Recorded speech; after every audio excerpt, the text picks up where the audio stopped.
How is everybody doing? I hope you're all well. In this video, we're going to take a look at two Fender Classic Series instruments. The first one is an Esquire, and the second one is a custom Telecaster, 72 custom. Both very, very nice guitars, and let's get stuck in. First of all, the Esquire was produced back in the early 50s. It was a Telecaster with just one pickup in the bridge, and there was nothing here, but there's routing underneath, and I think when you bought them you could actually send away or buy a neck pickup and put it in yourself. It's an unusual thing at the time. Also, Esquire is actually written on the headstock. It's a vintage instrument, obviously. 7.25 radius fingerboard, one piece maple neck, vintage frets. The body on this one is ash, so it's quite heavy, but it's not the heaviest ash body I've ever had to deal with. Tuners are Closen style. Again, we got the spaghetti logo, which makes the guitar sound absolutely incredible. So this one is from 2005 Classic Series. They made these in 3-color burst and black as well. This is vintage blonde. I think for me this is the perfect color. I really like this guitar. I bought it 2 years ago during the summer. When I did get it, there was a Seymour Duncan rail bucker in the bridge. Now, it sounded fantastic, I must add, but it was just too much. It was loud. It lacked the spank and the twang that people post about Telecasters. But yeah, it's a wonderful guitar. Sounds great just through an amp with very little. Drives an amp exceedingly well as well.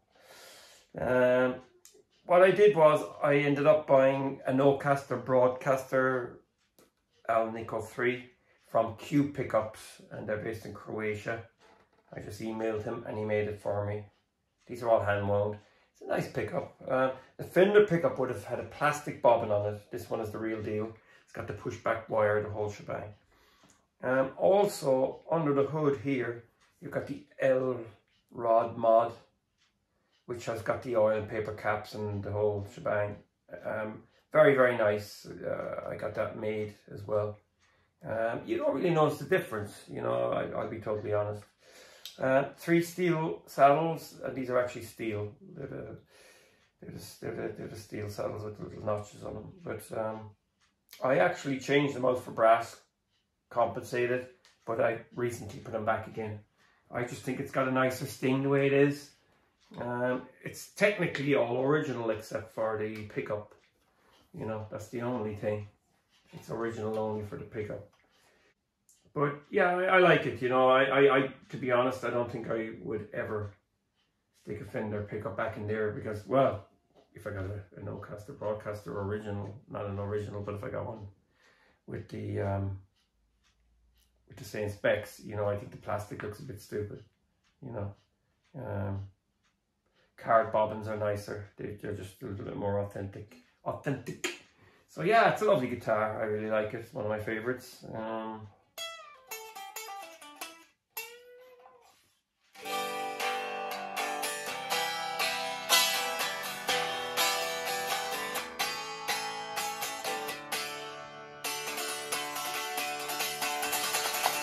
Quite loud unplugged as well. There will be no music in this video, by the way. I won't be plugging it in. There's lots of videos on this guitar on my channel. So yeah, but it's a beauty. They're not that easy to get now. And the Vintera series never brought out any Esquires, but I have a feeling they will. One of these days they'll drop them. The Fender 70th anniversary. I think they were pine bodied. They're very light. They had strange colors, very unusual colors. You know, an Esquire, realistically, you know, it should be butterscotch blonde or just butterscotch, the yellowy color, which is probably a little bit more what they should, you know, what they were really like. Yeah, but you know, I can't complain. I really like this. It's a beauty, and like I said, they're not that easy to come by. You won't find them every day of the week, but they are out there. They do exist. But this is the color to go for if you are going to get one. I just think it's beautiful. So yeah, that's that. And then the next one we're going to look at is this custom. So this is I think they're called 72 Customs, or is that the year they started doing it? But these are fine instruments. Again, classic series. I bought this off a friend in 2017. It's a 2009. Both guitars are Mexican, I must add. 2009, in mint condition. I mean, it's absolutely mint, but the burst on it is absolutely incredible. I just, you know, it's one of those guitars you can't stop looking at. You know, I'm not really a big Sunburst fan, but this is, I like Sienna more than I like 3-color, but I don't really like 2-color at all. But yeah, it's got the three bolt clamp neck, micro adjust for the tilt angle. It's got the Fender style heads. You know, they're basically like the Clousons, but they just have a different housing on them. They're pretty cool. I really like them. They've brought those back as well with the lead series. Bullet truss rod. You know, again, nothing up here to spike you. 7.25 radius fingerboard. Vintage frets. I really like this guitar. I love playing it. It's a great one. And the actual Telecaster, you know, the bridge, ashtray bridge pickup, sorry, is fantastic as well. It sounds great. But you know, you've got a 3-way switch, and then you've got your controls, bass and volume and tone, bass and treble, you know, off and on the cutting switches.